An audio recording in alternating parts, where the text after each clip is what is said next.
O.J. Simpson didn't leave Los Angeles right after his acquittal in 1995. In fact, he didn't even leave the neighborhood where his ex-wife was murdered. Tonight, he takes us back. It felt like home. You know, it felt like home, and my kids loved it. O.J. is not talking about his sprawling Rockingham estate, but the much smaller condo where he had moved after his criminal and civil trials were over. It had been home to O.J. and Nicole once before, and she had decorated it. All the furniture, even the floors and the walls that were done by my kid's mother. It was Nicole's style.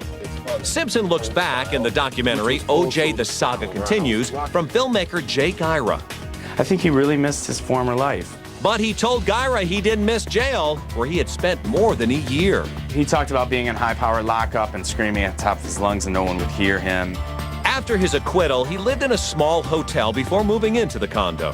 After coming out of those hotel rooms, it was like the Taj Mahal. Still, memories of jail remained. It was at this point I had been out of jail for a couple of years. Oh, you had to. Talking about a one room.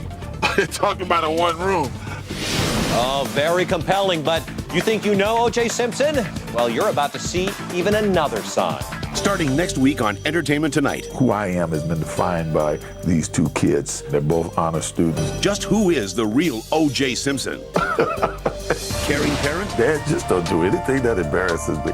Casanova? There's more famous Hollywood wives that are so grateful that I've never opened my mouth. My sex life has been interesting. Or skilled charmer? I've never told this story before. I swear, I've never told this story before. The compelling, never-before-seen 3-hour interview, O.J. Unmasked, starting Monday. My eyes adored you.